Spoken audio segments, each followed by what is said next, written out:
On va se relaxer à présent avec cette nouvelle séquence du 7-8. Je reçois Françoise Lanier, bonsoir à vous, et Didier Dogabel, bonsoir également. On va parler du Qigong. On va le définir tout d'abord, c'est une gymnastique traditionnelle chinoise. Vous êtes enseignant justement, comment vous le définiriez ? Alors, qui se lance ? Eh bien, le Qigong, il faut d'abord expliquer peut-être le terme. Qigong, le Qi, ça veut dire l'énergie. Hein, et Gong, ça signifie le travail, la voie. Donc on traduira par le travail de l'énergie. Alors c'est ni un art martial, ni une discipline de compétition. Hein. Pas du tout, pas du tout. C'est avant tout, nous on appelle ça un art énergétique chinois. Qui est en fait qui est basé sur la médecine traditionnelle chinoise, c'est-à-dire il travaille sur les méridiens, les points d'acupuncture, l'énergie qui circule à travers ces méridiens qu'on essaye de faire circuler justement au moyen des exercices. On voit quelques images de ces différents exercices par exemple. Comment se déroule une séance ? On commence par se relaxer, ensuite il y a des mouvements très précis à effectuer. En fait, on essaye de provoquer une coupure avec le monde extérieur avant de commencer, donc par le biais d'automassage, d'étirements qui sont doux pour préparer le corps, l'échauffer avant de faire les exercices que vous voyez, qui en apparence sont simples, mais dans la pratique de solliciter énormément le corps. Et ces exercices justement sont très écrits, c'est très précis, oui, il y a qui sont effectués doivent être très précis. Il y a des enchaînements en fait, généralement de 8 à 12 mouvements en fait, parfois un peu plus, qui sont répétés chaque mouvement de 3 à 6 fois souvent, mais ça dépend beaucoup des enchaînements. Donc ce qui est intéressant par rapport au Tai Chi Chuan par exemple, qui est lui un art martial mais qui est très proche, c'est qu'en fait on a le temps de s'installer dans chacun des mouvements pour pouvoir le vivre en fait. Quels sont les bienfaits ? Il y a des bienfaits pour le corps, sur les émotions, sur l'environnement. Ça se traduit comment ces bienfaits ? Les bienfaits, c'est d'abord, je pense, assouplir les articulations, assouplir le corps, les tendons, les muscles. Dans un deuxième temps, ça va améliorer les systèmes fonctionnels du corps, puisqu'on travaille quand même sur l'énergétique chinois. Ça va permettre aussi de relier le haut et le bas du corps, parce que quand vous levez un bras, il faut essayer de sentir, et c'est ce qui est très difficile au début, de sentir que quand vous levez un bras, effectivement, l'exercice va agir jusqu'en bas du corps, jusqu'aux pieds. Donc en fait, au début, les exercices vont consister à détendre dans un premier temps le corps, pour pouvoir, dans la suite, dans l'année, ressentir un peu ce qui se passe à l'intérieur. Ça peut soulager certains maux, un mal de dos par exemple, ça peut l'apaiser. Oui, bien sûr. Pas le guérir, mais l'apaiser. Ah oui, ça c'est sûr et certain. Les gens viennent vous voir pourquoi justement ? Pour des remèdes comme ceux-ci ou alors aussi pour évacuer un stress qui est devenu très présent aujourd'hui aussi dans la société. Aussi un stress en fait. Et c'est vrai que avec la pratique, la difficulté est que les gens viennent souvent juste au cours en fait, alors que c'est une pratique qui doit se faire tous les jours, même 5-10 minutes, et pas forcément sur un enchaînement, mais 1 ou 2 mouvements suffisent. Et à terme, au bout d'un certain temps, alors ça varie suivant les individus, suivant leur sensibilité en fait.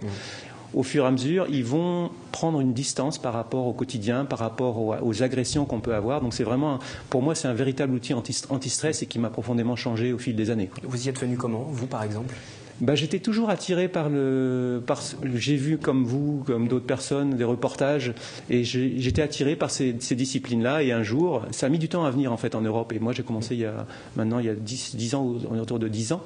Et le jour où c'est ma femme qui est passée dans un forum, un voisin, et puis là, elle m'a dit il y a un cours. J'ai foncé, je me suis inscrit, et j'ai démarré en même temps Tai Chi Chuan et puis Qigong. Et les bienfaits ont été immédiats ?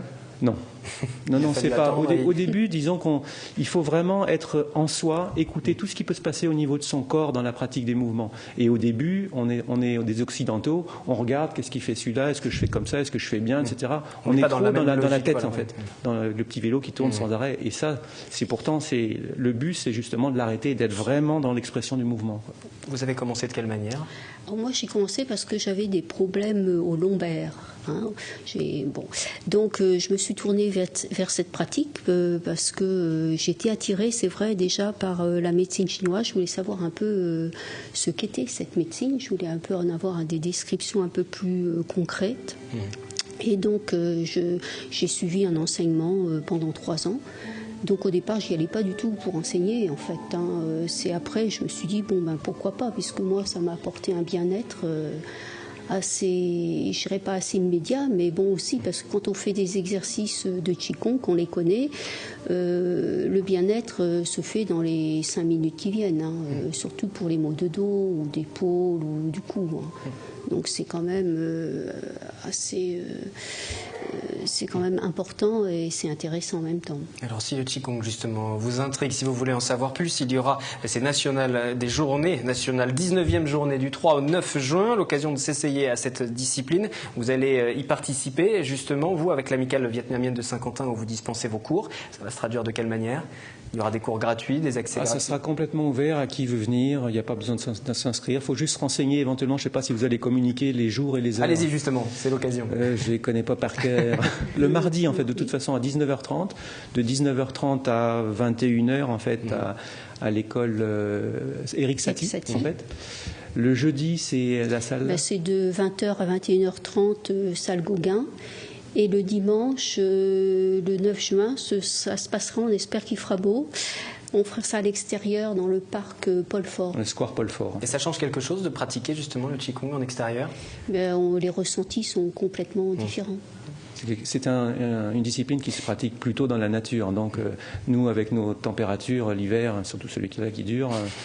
c'est pas vraiment approprié, mais dès qu'il fait beau, en fait, on va plutôt privilégier la pratique dehors, à l'extérieur, plutôt qu'à l'intérieur. Alors, ces journées nationales seront pilotées par une fédération qui existe d'ailleurs depuis 1995. C'est une pratique très encadrée ou pas, le Qigong, justement? Comment on devient enseignant, professeur? Plusieurs écoles sur le marché, en fait, si on peut parler de marché, en fait, mais ça l'est pas dans le cas de certaines écoles. On suit une formation à raison d'un certain nombre de week-ends, en fait, pendant aujourd'hui c'est 3 ans.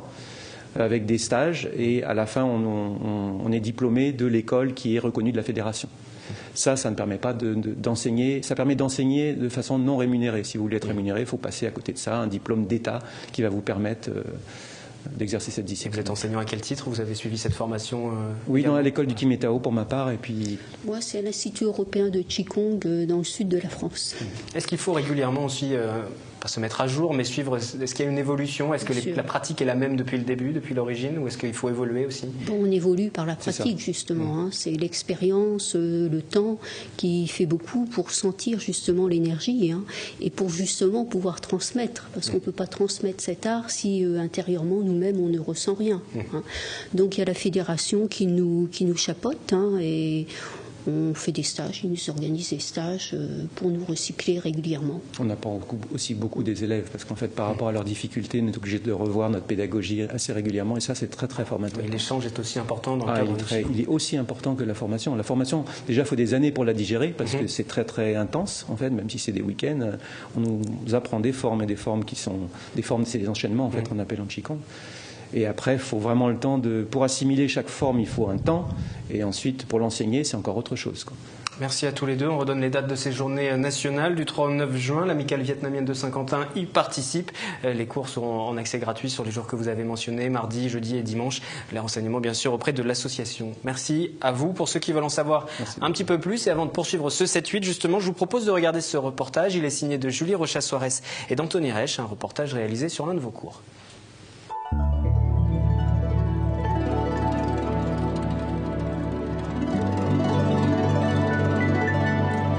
Les mouvements de Qigong sont amples, doux. L'enchaînement harmonieux, quasi poétique.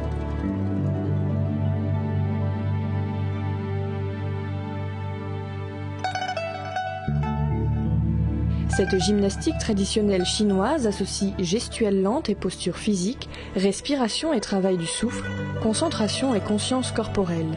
Elle requiert des principes de base. L'enracinement, la fluidité, l'unité du corps, le vide, le plein, le yin et le yang. Ces élèves, en tenue décontractée, maîtrisent les enchaînements et semblent ainsi hors du temps. Et juste après le cours, je me sens en pleine forme, j'ai envie d'entreprendre plein de choses, j'ai beaucoup récupéré, je me sens